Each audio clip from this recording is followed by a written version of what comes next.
Hola, bon dia a tots. I comencem ja aquest darrer dia del Congrés amb les últimes sessions. El de relatora ens farà la Gemma Sobirà. Endavant. Bon dia i benvinguts, benvingudes a la darrera jornada del 17è Congrés d'Història de Barcelona. També extenem aquesta salutació a tots els que ens esteu seguint per streaming. Aquesta cinquena sessió correspon als anys que van des de 1939 fins a finals del segle XX, i amb les comunicacions ja veureu que ens allarguem fins a pràcticament els nostres dies. Començarem amb dues ponències que ens il·lustraran sobre la ciutadania i la salut en aquesta època. El primer ponent d'avui és en Josep Maria Comelles, que té un extens currículum. És llicenciat en Filosofia i Lletres, doctor en Medicina, doctor en Antropologia, especialista en Psiquiatria, catedràtic emèrit d'Antropologia a la Universitat Rovira i Virgili, va ser el fundador del Màster d'Antropologia Mèdica i Salut Internacional i del doctorat en Antropologia Mèdica de la Universitat Rovira i Virgili, de la qual també és membre de la Medical Anthropology Research Center d'aquesta universitat. El doctor Comelles ha publicat una vintena de llibres, ha destacat entre ells el de 1988, La razón y la sin razón, que porta un subtítol, que si ens el vol. Que és algo així com Assistència Psiquiàtrica i Desarrollo del Estado en Espanya, títol una mica pompós. Molt bé. I el 2006 ha destacat també Stultífera Navis, que és La locura, el poder i la ciutat. També ha fet nombrosos capítols de llibres i articles dels seus camps d'especialització, com són l'antropologia mèdica, l'etnografia de la pràctica professional en salut, les institucions psiquiàtriques, el trastorn del comportament alimentari i el paper de les variables culturals en les diferents fases del procés de medicalització, entre d'altres. També ha treballat sobre el paper dels mitjans de comunicació i de l'educació i promoció de la salut durant el franquisme i desenvolupa actualment investigació sobre els canvis culturals que la pandèmia produeix en el dispositiu de la salut. Des de fa una dècada desenvolupa una carrera com a documentalista i etnògraf visual. Avui ens presenta una ponència que du per títol Quina medicina per a quina postguerra? El sector salut a la Catalunya del franquisme autàrtic, on analitza, ens explica quins canvis vinculats al sector sanitari es van produir en aquest període de franquisme autàrtic i que comprèn des de l'any 1939 al 1967. Doctor Comelles, serà un plaer escoltar la seva ponència quan vulgui. Moltes gràcies. Sí, se'm sent. Primer de tot, cal agrair l'estar aquí. Vull dir, els que ens dediquem a aquests temes, a vegades dic, no sé ja si acabem amb un Berlingo de 7 places o amb un microbús, som un grup petit, bastant excepcional, alguns d'ells estan en aquesta sala, afortunadament, i estic molt content. Estic molt content perquè, primer, perquè Barcelona és la meva ciutat i perquè, per fi, després d'uns 40 anys de dedicar-me a aquests temes, i no és broma, dels 40 anys, en els últims 3 anys el món barceloní historiogràfic ha organitzat Barcelona Hospitalària, fa 3 setmanes, una trobada al Museu d'Història sobre salut mental i les transformacions de la salut mental a la Barcelona del 19-20 i la reunió d'avui. És a dir, ¿qué más quieres, Baldomero?, com deia aquell. Per tant, molt agraït als organitzadors i per poder estar aquí. Des del fa 3 dies hem sentit les següents dates: 1348, 1685, 1714, 1803, 1821, 1885, 1918, 1939. Ara. 39, avui. I el resultat que n'he tret d'aquests 3 dies d'estar aquí fins avui és una cosa que fa anys que alguns perseguim, que és l'estudi del procés de medicalització als països de l'antiga Corona d'Aragó i molt particularment al Principat de Catalunya. I el que s'ha vist aquest dia és que aquest puzzle que es va construint cada cop té més peces i cada cop ens permet veure determinades línies de fons i determinades maneres de funcionar que expliquen on som avui. En definitiva, mirar el passat és indispensable per comprendre el futur, però també per comprendre el present. Entre principis del segle XIV i 1939 han vist ruptures, epidèmies, guerres, ensulsiades. Però, sense solució de continuïtat, han vist un procés de presa de consciència local, el que deia Eiximenis, el regiment de la cosa pública, 1385, que fa que el dispositiu assistencial a Catalunya tingui un extraordinari interès des del punt de vista de construir una identitat civil, perquè no té res a veure amb la llengua, on estan involucrades tots els estaments i totes les classes socials. I crec que això és extremadament important. El procés de medicalització és un procés de construcció cultural que evoluciona en el temps, però és un procés també de jocs d'hegemonia i de subalternitat, on juguen tres agents fonamentals, segurament més, però tres agents fonamentals. Les èlites, els sectors dominants, els, diguem-ne, intel·lectuals, que diria Gramsci, en aquest cas nostre, els metges, o els capellans, perquè Gramsci va tenir molt clar quins eren els dos grans fundadors de la idea d'intel·lectualitat orgànica, que eren els que... És una nota a peu de pàgina de Gramsci, no la busquin massa perquè costa de trobar. Però no ho va poder desenvolupar, però va ser molt precís en aquests termes. I, òbviament, el que es coneix habitualment com classes populars, classe treballadora en el segle XIX i XX i, com deia Gramsci, classes subalternes. I la relació entre tots tres, entre tots aquests tres grups, és una relació dialèctica.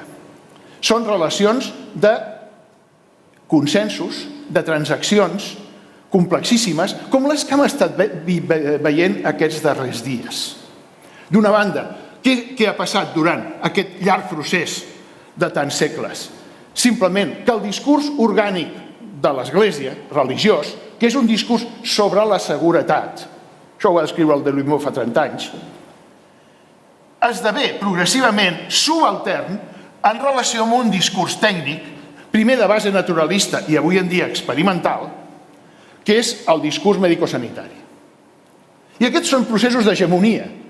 La laïcització del Principat, que ja denunciava el bisbe Climent al segle XVIII com una cosa ja tremenda i que justifica l'aparició d'ordres terciàries al segle XIX, s'estava compensant per una fortíssima naturalització d'aquesta seguretat, com hem vist aquests dies, entorn a el que en podríem dir polítiques sanitàries. Però no només polítiques sanitàries. La manera com la població va incorporar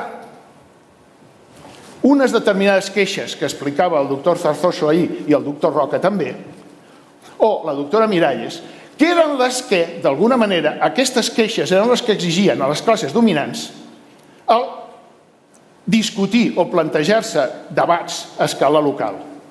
Crec que aquest és un fenomen bastant important. La segona cosa que necessito per a aquest pròleg, això no deixa de ser un pròleg, és el fet que no podem entendre Barcelona sense el conjunt del Principat. Tenim ciutats com Reus, Tarragona, Girona, Vic i moltes altres que han fet aquest mateix procés de medicalització d'una manera paral·lela. Els estudis del doctor Barceló sobre el sistema hospitalari de Tarragona, els estudis que s'han fet sobre Sant Feliu de Guíxols, els estudis que s'han fet sobre hospitals com el de Manresa o altres hospitals catalans, posen de relleu que aquest procés de medicalització no és únicament barcelonocèntric, sinó que es produeix també a la trama ciutadana de tota Catalunya. A Catalunya no hi ha l'agrociutat andalusa, que van descriure els meus col·legues antropòlegs als anys 60, hi ha ciutats. I aquest fenomen urbà és extremadament important. Tercer punt. És evident que el desenvolupament del capitalisme a Catalunya, millor dit, la transició del mercantilisme al capitalisme a Catalunya és una altra de les variables importants, en la mesura que els significats dels dispositius assistencials no eren els mateixos en l'antic règim que en una societat capitalista. I amb això ho sento, però el Robert Castel es va equivocar. Robert Castel, amb una mirada molt republicana, francesa, no va entendre el significat cultural i el significat social pel regiment de la cosa pública que el dispositiu assistencial tenia en l'antic règim. I aquest significat cultural i aquest dispositiu assistencial és el que explica una altra variable que avui desenvoluparé, que és el fet que l'Estat, amb tota aquesta història, el Principat, fins l'any 39, m'atreviria a dir, fins l'any 56, no va pintar un borrall, afortunadament. Això és el que explica que l'estructura assistencial de tot el Principat, que hi havia al final de l'antic règim, a l'època de la desamortització de Godoy, persisteixi durant tot el segle XIX, malgrat les 3 desamortitzacions, malgrat la llei de beneficència centralitzadora de 1849, i no sols això, sinó que l'únic intent que hi ha a l'Estat, per establir una política de planificació sanitària i la creació d'un dispositiu sanitari global, no el fa l'Estat espanyol. El fa la Mancomunitat de Catalunya, la pensa la Mancomunitat de Catalunya, dominada pel senyor Prat de la Riba, amb tècnics de l'esquerra catalanista del seu temps, i intenta posar-lo en marxa la Generalitat Republicana abans de 1939. És un projecte de creació d'un discurs, d'un relat i d'una planificació que entén que el conjunt del Principat té que estar involucrat. Hi ha textos magnífics, inclús dels anarquistes, explicant les raons per les que en nuclis com la Seu d'Urgell o Sort aquest tipus de moviment era indispensable. I això sempre és el mateix, és una transacció entre estaments o classes socials que arriben a 1939. Fi del pròleg.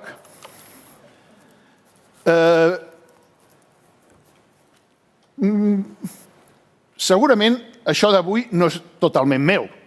El doctor Perdiguero, el doctor Barceló Prats i el doctor Bueno han treballat amb mi en aquest tema durant els darrers 10-12 anys i és impossible no reconèixer la seva ajuda. I aquesta cita l'he posat, és una autocita, perquè en definitiva explica molt bé un fet que avui en dia s'ignora i que s'ignora per una raó de caràcter també metodològic i historiogràfic. En el fons, aquesta frase el que està significant és per quina raó 2 generacions d'historiadors i de científics socials, antropòlegs i sociòlegs, no s'han ocupat del franquisme. El franquisme fa por. Per què? La segona pregunta. En els últims anys, l'obra majúscula del règim franquista, que és el cutre Seguro Obligatorio de Enfermedad, no ha rebut l'atenció dels historiadors. No és qüestió de preguntar-se. El franquisme va caure el 1975, a més la seva versió dura, la versió soft encara la tenim ara, però la llei de sanitat és del 86. A veure, són 40 anyets. Amb 40 anyets de perspectiva que ningú es preocupi per el PSOE, a mi em sembla relativament preocupant. Té a veure amb que la historiografia general no s'ha ocupat de temes sanitaris, i per això estem aquí, però és important tenir-ho en compte amb una audiència de sanitaris. Jo no seguiré estrictament el text que tenen vostès aquí. El text que tenen vostès a les actes llarg, que és un text llarg, els donarà els detalls precisos, i ara el que faré serà, sobre aquest text, fer una presentació per intentar mobilitzar la gent jove sobre tota una sèrie de temàtiques que estan pendents. A veure com va això. Quin és el paisatge al febrer de 1939? L'exili, aquí tenen el doctor Mira, les depuracions, Joaquim Fuster, el desmantellament de la nacionalització del dispositiu sanitari català entre l'agost del 36, que ha estudiat el doctor Herbàs, i finals del 39, i principis del 39,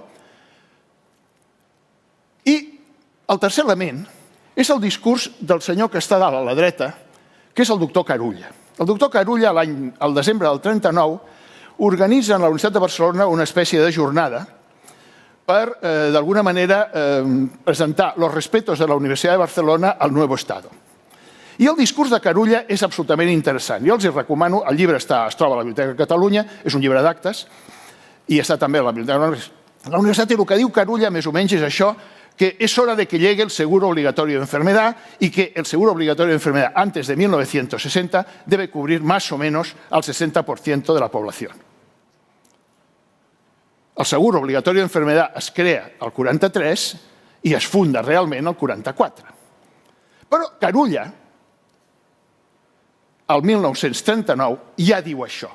Ho diu això de la mà del que ha llegit d'un personatge d'un dels tècnics més importants del sector de l'època franquista, sobretot el franquisme autàrquic, que és Primitivo de la Quintana. Primitivo de la Quintana seria, a l'any 44, l'autor, amb el Joaquim Espinosa, del projecte de planificació del dispositiu sanitari del seguro obligatorio d'enfermedad. És un llibre absolutament brillant.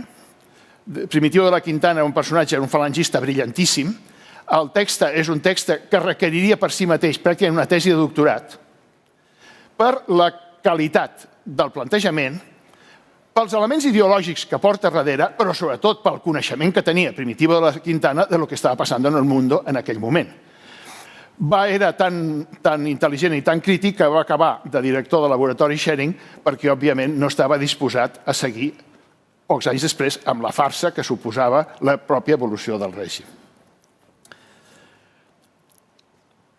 Aquest immobilisme es tradueix a la Universitat Catalana, a la Universitat de Barcelona, amb les depuracions, amb l'exili i amb un sistema pervers de provisió de càtedres, en les quals les més minusvalorades serien les càtedres d'higiene, que es quedarien anclades en un model molt arcaïtzant d'higiene pràcticament de principis del segle XX, gens obertes al segle XXI, i la prova en són les diverses edicions del manual d'higiene de les patums de l'època, primer el del Piedrola i després, quan Piedrola plega, aquí a Catalunya, del Pomerola i Otros, del pare, que va ser profe meu, i amb un discurs extremadament interessant quan es veu el que expliquen aquests professors de medicina en les seves oposicions de càtedres que estan actualment estudiades per el grup que lidera el doctor Otero Carvajal. ¿Estem davant d'un nuevo Estado? La literatura franquista diu que sí. Arriben a dir que el nuevo Estado requiere suprimir la vieja universidad y construir una nueva. Després no ho fan, però bueno, com a mi no ho diuen. I aquí entrem en un problema que sí que em vull extendre una mica de fons. Les fonts per a aquest període són extremadament complexes. Per lo que els he dit, perquè és un període que està sotmès a la censura prèvia fins l'any 66, també de les publicacions professionals. Per tant, hem d'interpretar silencis, hem de detectar silencis, no podem fiar-nos de tot allò que es diu o que s'escriu, i per tant hi ha un treball interpretatiu indispensable amb qualsevol de les fonts del període. Uns perquè són mentides, a vegades són tan descarades que es veuen, altres perquè tenen que utilitzar subterfugis. I això ens obliga a triangulació sistemàtica de fonts i d'informes, tenint en compte que, a més, la memòria oral, per exemple, dels anys 40 i dels anys 50, amb el sector salut en aquests moments, els pocs supervivents que queden estan per sobre dels 93 anys, dels 90-95 anys. No en queden. Encara hem tingut la sort que han pogut fer algunes. Hi ha hagut un petit esforç perquè, com a mínim, per cobrir aquest punt. Però hi ha molt poca informació. Qui són els escrits que tenim? Tenim els escrits de personatges com Palanca, director general de Sanitat durant 15 anys o 16, és aquest senyor que hi ha allà dalt, vestit de general. Tenim els escrits de falangistes crítics, com el Josep Espriu, que deixa el seguro a l'any 57 perquè no està d'acord amb el model d'assistència que està oferint el seguro i d'alguna manera es reinventa, no s'ho inventa ell, sinó que s'inspira amb els bascos, amb el sistema d'igualatoris bascos per plantejar-se un model alternatiu de medicina general. Hi ha la documentació dels organismes professionals i, òbviament, la premsa professional. La documentació dels organismes professionals, òbviament, també està filtrada perquè no es pot dir segons què, però aquí és important el cas del Col·legi de Metges de Barcelona, que va estar estudiat fa 25 anys pel Soler i Sabater i altra gent, però sobretot determinades revistes, que en el cas de Catalunya en citaré dues importantíssimes. La primera es diu Horizonte i es publica del 49 al 54 i és una font determinant, absolutament determinant, en el sentit que posa de relleu com els metges més falangistes o més vinculats al règim, que són els que estan en el que es diu el CASOE, que és la Comissió Assessora dels Metges del PSOE al Col·legi de Metges, se'n donen compte que la implantació del seguro està produint un canvi cultural amb la manera en què la població està utilitzant els serveis assistencials. Ens trobem el mateix problema. Hi ha una rebel·lió del beneficiari, que no es pot descriure com una rebel·lió del beneficiari, però sí una situació on el beneficiari del PSOE, el cartillero, se'n dona compte per primera vegada que té drets. Sota el règim franquista i amb una oferta populista falangista. Té drets. I els reivindica. I aquests drets és el seu dret a qüestionar determinades actituds i determinades pràctiques dels propis metges que vivien en el món ideal del món de les iguales, de la pràctica privada i del sistema mutualista privat. Aquesta rebel·lió, que s'esbossa en petites anècdotes etnogràfiques, amb aquest tipus d'escrits, què ens estan posant de relleu? Una cosa que hem vist tots aquests dies, que és que una de les fonts fonamentals per detectar determinades problemàtiques són precisament les queixes. Però aquí el que és interessant és que els metges són els que es queixen, però estan descrivint les queixes dels pacients. Pensin en aquest joc d'identitats. Miro d'una manera objectiva la queixa del pacient sense adonar-me en compte que jo estic fent una queixa subjectiva sobre el canvi del meu model d'identitat. Això és molt d'antropòleg. Però, vull dir, els historiadors crec que podem tenir àmbits de col·laboració amb això bastant interessant. Finalment, evidentment, hi ha metges crítics. La segona font són molt heterogènies. Per exemple, una font interessant sobre el seguro franquista, feta en els anys 60 però publicada realment al 76, perquè la primera edició on anava això es va censurar i després segrestar, és un capítol del llibre del Candel, Ser obrero no és ninguna ganga. El que fa el Candel és entrevistar, es fa d'antropòleg, entrevista gent obrers a la zona de Barcelona i hi ha un capítol sencer, que és la millor font etnogràfica que tenim sobre el funcionament del seguro obligatori de malaltia a Barcelona, diríem entre el 1955 i el 1965, que és quan Candel publica això. L'altra font interessant, interessant més parcialment a Catalunya, és el llibre de l'Àngel María de Lera, Por los caminos de la medicina rural. Ell va entrevistar uns 100 i pico metges rurals de tot l'Estat, 2 a Catalunya, el metge de Tuixén i el metge de Salomó, però és un bon periodista i és un bon etnògraf i sí que apareix en el seu llibre, que és un llibre que no tiene desperdicio, com diuen aquells, en el sentit que hi ha un munt d'elements, d'anècdotes, d'històries, també de valor etnogràfic, que ens serveixen per anar construint el puzzle del període. I també tenim monografies. Aquí n'he posat 4. L'evolució del dispositiu hospitalari a Catalunya, que si a algú li interessa li podem enviar, li podem regalar, perquè és un llibre no banal. El que vam fer amb una sèrie de persones, algunes aquí a la sala, amb la medicalització de la Vall d'Aro, o les biografies de determinats metges, com aquesta del John Fraser. I aquí tenim algunes fonts fonamentals des del punt de vista de la premsa professional. La premsa professional és una autèntica mina, però és molt emprenyadora de fer funcionar perquè aquest tipus de revistes, que hi ha revistes de sala d'espera, per exemple, Jano, les col·leccions senceres no estan a quasi cap lloc.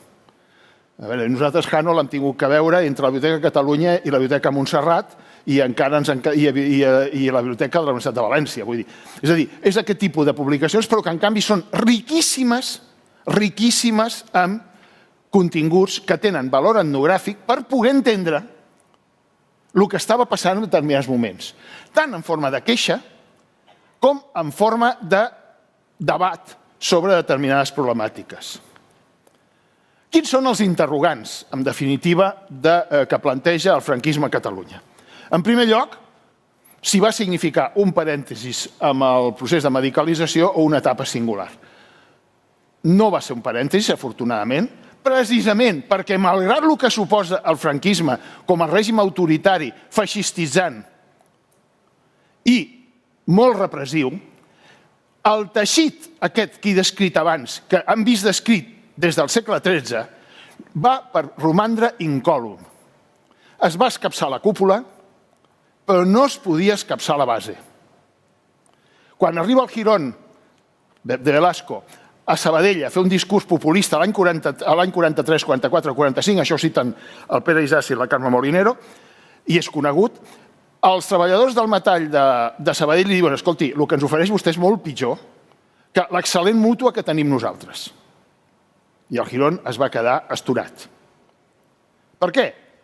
Perquè no es va voler entendre que el sistema mutualista català sí que involucrava empreses privades, però implicava moltíssimes societats mutuals, Montepios, laborals, que venien de les lluites obreres del XIX i que no havien desaparegut per la seva condició d'empreses privades d'assegurança amb la nacionalització, amb la desnacionalització que es fa el 39. El que sí fa el seguro és, a més, introduir una altra variable interessant, que és un nou llenguatge. Aquí la referència obligada, òbviament, és el llibre del Víctor Kempler sobre el llenguatge del feixisme, que els falangistes que controlen el seguro obligatori d'enfermedad apliquen d'una manera sistemàtica. És l'aparició d'aquest llenguatge de celadores, que s'ha mantingut, residencias, productores, pirámides asistenciales, médicos de zona, i aquí, aquí les cartilles, que seria d'alguna manera el símbol. Torno un moment enrere. El següent punt, o la següent pregunta que ens hem de fer, és sobre els efectes de l'acció social del franquisme en el procés salut, malaltia i atenció. El 1944, Primitivo de la Quintana dissenya un model de seguro obligatori d'enfermetat basat en un criteri administrativista de distribució de la població. Ell divideix la població espanyola, diu que s'ha de dividir en blocs de 100.000 habitants, no es pot parlar de regió ni tan sols de província. Aleshores, cada un d'aquests blocs de 100.000 habitants és un sistema piramidalitzat, molt semblant a el que seria en els anys 50 també el sector francès amb el tema de salut mental. I no sols això, sinó que, a més, Primitivo de la Quintana fa el càlcul dels costos. Però fa un càlcul dels costos que l'estat franquista no pot fer, perquè no té diners. De fet, si m'ho miro amb un cert cinisme o amb una certa ironia, a l'actual model sanitari català s'assembla bastant, amb alguns matisos que explicaré després, al projecte del Primitivo de la Quintana, però a partir de la reforma fiscal del Fernández Ordóñez de l'any 78-79. El problema del seguro va ser un quiero y no puedo perquè no hi havia diners i els únics diners que podien sortir d'allí dintre, sobretot per inversions, havien de sortir directament del saqueig, de tot tipus de caixes, de mutualitats, treien els calés d'on podien. I què significava això? Que la planificació de 1944 no es podia complir, no es va complir mai. La prova és que les comunitats autònomes des de l'any 79 fins ara s'han tingut que gastar milers de milions d'euros en construir coses que havien estat pensades pel Primitivo de la Quintana però que no estaven fetes quan els hi transfereixen les competències sanitàries. Per això el franquisme és important. I el tercer punt que és molt important aquí i que vull destacar és quins canvis té en la cultura sanitària global i en les folk medicines locals el seguro obligatori d'enfermedad. És important que defineixi cultura sanitària. Per entendre'ns entre nosaltres, jo identifico la cultura sanitària de la població, de la ciutadania, amb els catecismes sanitaris. És a dir, aquelles cartilles d'higiene que repartien als col·legis i que repartien a la mili i que explicaven les normes higièniques generals. Vull dir, rentar-se les mans, la ventilació de les cases, que els nens s'havien de vacunar de la verola, etc. Que això és una cosa que s'ha anat construint des del segle XIII fins al segle XXI, a través d'aquest sistema de transaccions entre els discursos mèdics, els discursos religiosos, el coneixement popular sobre qüestions relatives a l'assistència o a l'atenció, i de l'amalgama de tot això en surt el que en podríem dir una cultura sanitària global. A Catalunya, ja els dic, molt medicalitzada ja el 1939. Pensin que la hospitalització del part, mercès a les mútues, ja era important el 1936. I que la reforma sanitària es comença a discutir amb la llei de bases de l'any 34. Apunti-se aquesta data, la llei de bases de l'any 34. La llei de bases de la sanitat catalana. Per què? La llei de bases de la sanitat catalana planteja un model de distribució territorial dels recursos assistencials que, com veurem una miqueta més tard, acabaran repercutint en el pla de regionalització de Catalunya, de la quinta regió hospitalària, sí crec que és la quinta, de 1969, i està a la base del mapa sanitari de 1980 i del 85. I el referent que tenen tots no és la Ley de Hospitales franquista de 1962, és la llei de bases de 1934, d'ese régimen nefando. Què vol dir folcmedicina local? Aquí entrem en un argument que tinc que explicar.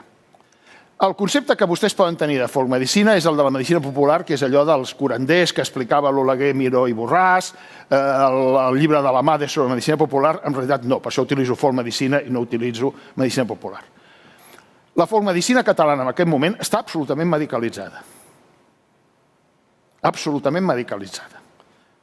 Per què? Perquè es construeix localment a partir d'aquesta dialèctica que hem explicat entre els discursos experts, el coneixement popular, l'experiència col·lectiva i el significat que el sistema, el dispositiu té des del punt de vista de la identitat i sobretot del regiment de la cosa pública. El que passa és que les folcmedicines són locals i la cultura sanitària és més global. Per què? Perquè a cada una de les comarques de Catalunya, inclús en barriades de Barcelona,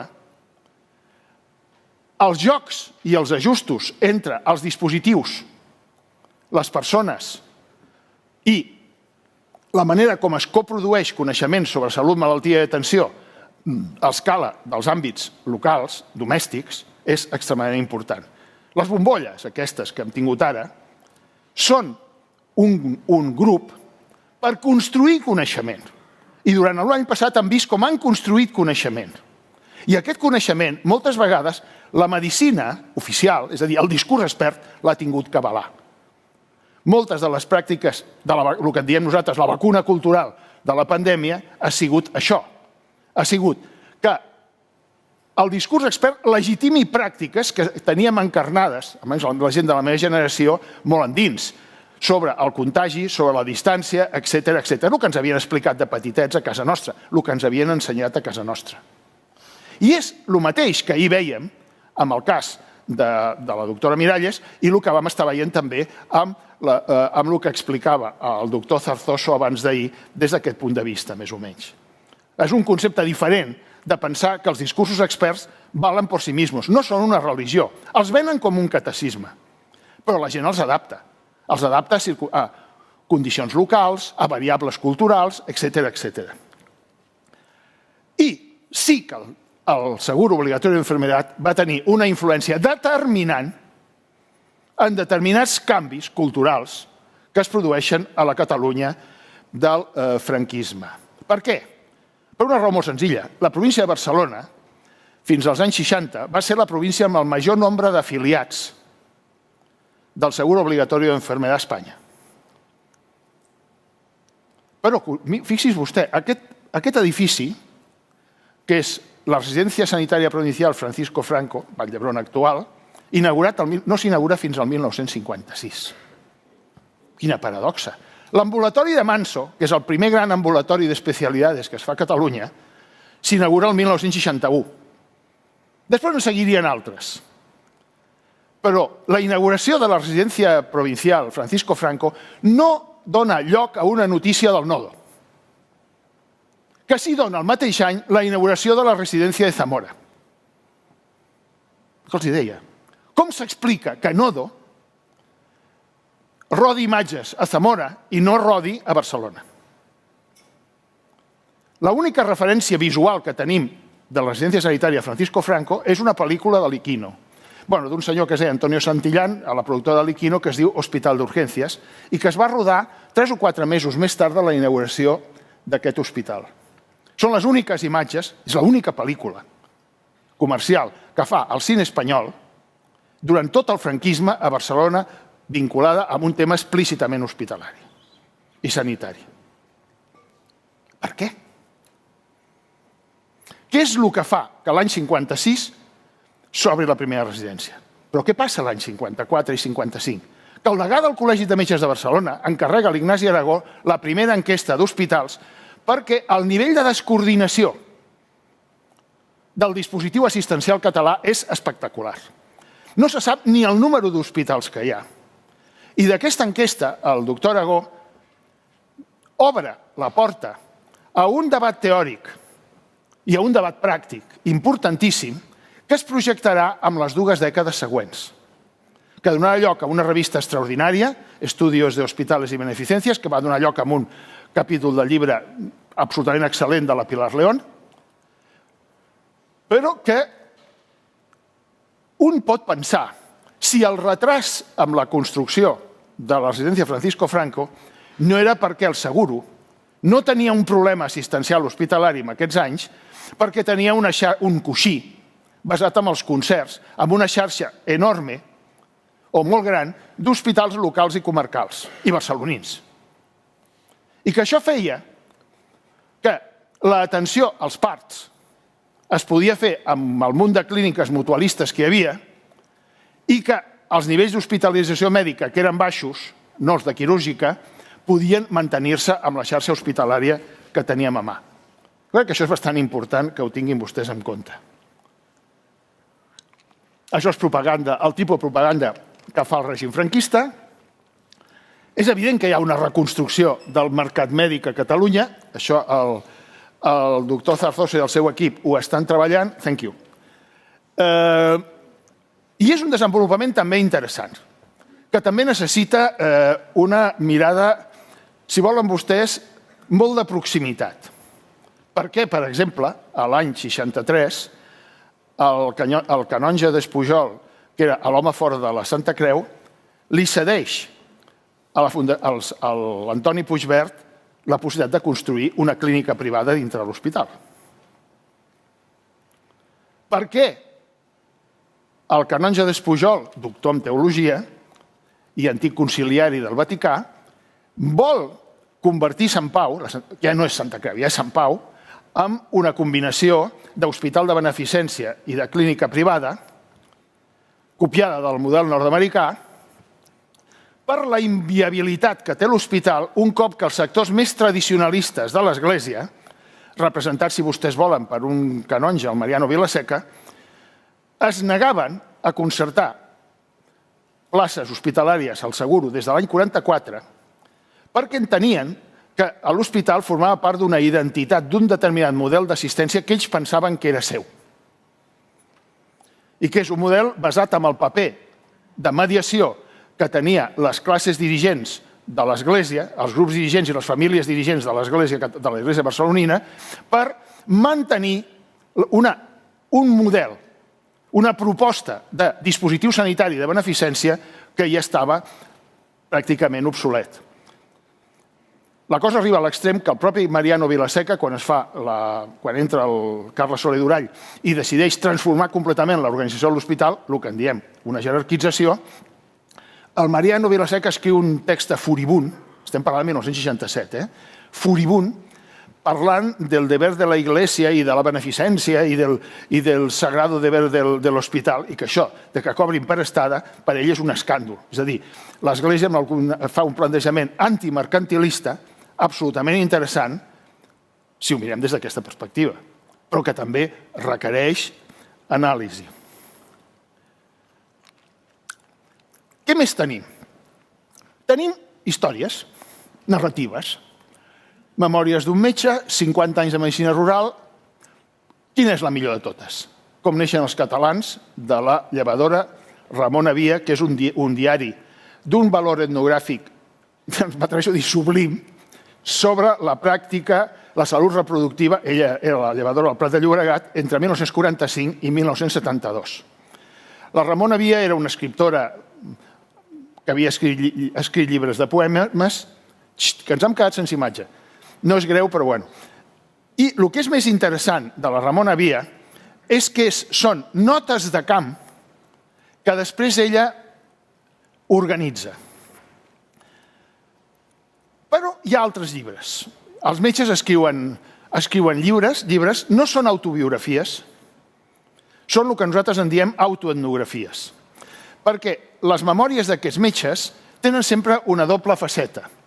Tenen una faceta de que descric el que he vist a partir d'una mirada etnogràfica positivista, expliquen històries sobre casos que han vist i les descriuen no directament com clínics, sinó com etnògrafs, però després, sense saber-ho o sense voler-ho, fan una autoetnografia de la seva pròpia pràctica.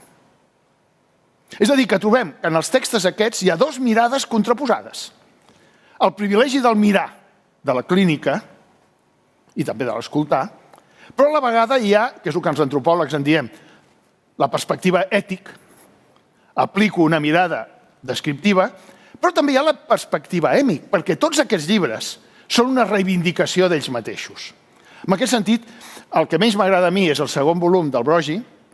El primer és boníssim, però el segon, la part èmic d'agrair els serveis prestats i els favors que li han fet, domina les interessantíssimes descripcions etnogràfiques del primer volum, que en canvi són absolutament una font, des del punt de vista historiogràfic, absolutament important.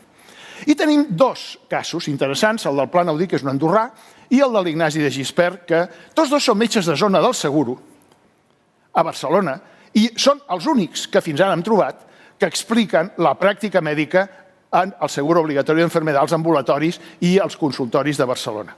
L'altre és les memòries, unes entrevistes que hi ha amb el Josep Espriu, que explica també coses d'aquest estil. No hi ha massa més. Hi ha també una revolució al mercat farmacèutic en aquest període. Barcelona, jo quan era un bailet, el meu pare va muntar una empresa que repartia les mostres mèdiques, 5 minuts, no? Les mostres mèdiques que els metges demanaven als laboratoris per donar-los a la clientela. Era l'època del mite de la penicil·lina, la penicil·lina també té una eficàcia, però és també un mite fundacional, i a Barcelona hi havia uns 130 o 140 laboratoris clients de l'empresa del meu pare que repartia cada dia uns 5.000 paquets de mostra als més o menys 4 o 5.000 metges que hi havia a Barcelona. Tots situats, molts, a les dues voreres del carrer Muntaner i del carrer Balmes, diagonal cap amunt, amb una geografia urbana molt interessant que no tinc temps d'explicar-los-hi. I és clar, hi ha una variable importantíssima, que és la prescripció del seguro, la receta.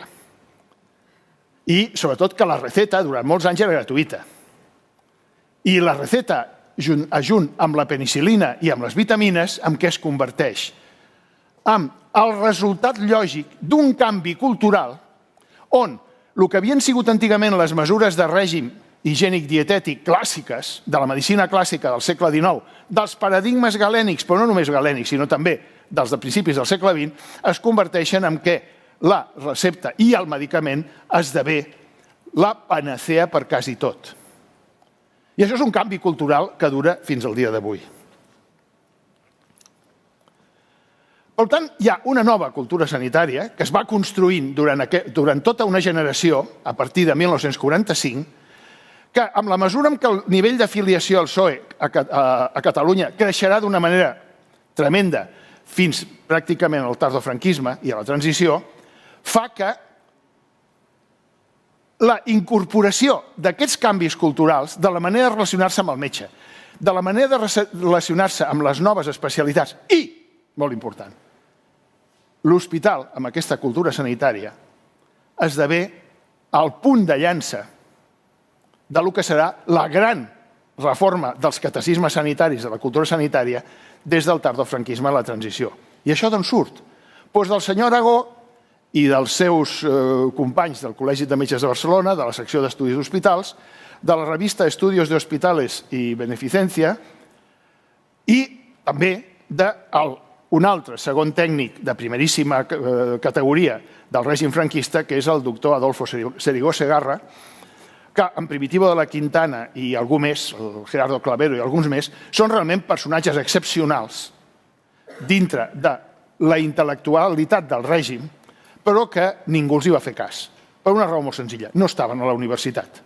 I, en canvi, quan tu mires qui està a la universitat i el que expliquen a la universitat, jo en vaig ser una de les víctimes a l'any 66-72, te'n dones compte que el règim el que va fer és que les idees més brillants que apareixen durant el règim no podien tenir cap mena de recorregut. Perquè ni la universitat les avalava, qual també és interessant de plantejar, però és que les mesures eren modernitzadores, era el que passava en el món perquè eren gent viatjada, i el règim estava tan extremadament enquilosat que feia servir aquests personatges perquè anessin als congressos de l'OMS, però simplement perquè convenia que Espanya tingués una bandera en el Congreso de la OMS. Però que després, arribats aquí, oiga, esto no interessa. Bé, això ho passo, això també ho passo. Una altra font interessant, i amb això quasi acabaré, és el Consejo del Doctor de Cianófilo a la revista Destino. Als historiadors els recomanaria molt que revisin la col·lecció de Destino dels anys 50. No es parla de política espanyola, censura, però es pot llegir entre línies un món, el destinatari del qual és la classe mitja educada catalana, no la classe alta, necessàriament, la classe mitja educada catalana, perquè Destino, jo me'n recordo quan era petit, estava a les barberies, de barriada. Si vostès miren la col·lecció dels anys 50, que me l'he mirat, la imatge que dona de la societat catalana Destino és molt peculiar. Però sí que vull destacar una cosa, que és la columna del Consejo del Doctor. Aquesta columna apareix al 54, mor quan acaba la revista i al final, segons l'Andreu Segura, ell era el que li feia de negre a l'Espriu, i el que fa és que hi ha un itinerari de temes, que són uns posts petitonets, que es van prodigant un cop per setmana i que són absolutament interessants. Però una de les coses que és interessant és que el Josep Espriu té un debat amb els seus pacients. I els temes que treu a la columna moltes vegades són induïts pels pacients. I utilitza el concepte de preocupacions vulgares. Quines són les coses que preocupen a la societat catalana en aquell moment en relació amb la salut? Aquí n'he posat uns quants. Però aquest és interessant. Jo no sé si ho veurem, però m'agradaria a veure si podem veure. Bueno, sí. Diu això: los jefes d'empresa se beneficien, fa un discurs d'aquest estil i els diu als metges que treballar amb les condicions d'estrès, als empresaris, les condicions d'estrès que tenen pot ser dolent i que a partir dels 54 anys s'han de fer chequeos mèdicos, que òbviament és una cosa que després paguen amb les consultes privades. Bé, no hi ha la pel·lícula que els volia passar, que és un filmlet d'Estudios Moro que es passaven als cinemes sobre el concepte aquest d'hombre preocupado, però és interessant que el metge Espriu, que és un divulgador, obri un debat amb els seus pacients. I a la vegada, com és un bon observador, faci el feedback que representa el recuperar aquest coneixement dels pacients per entrar aquí. Acabo.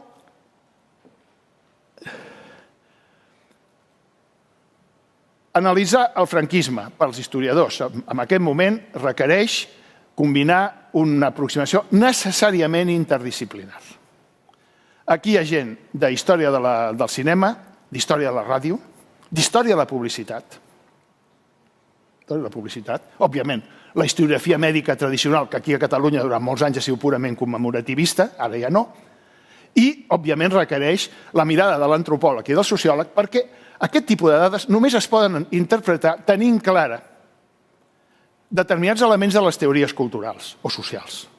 No es poden analitzar independentment perquè no ens permeten triangular i construir el puzzle i, sobretot, detectar els silencis.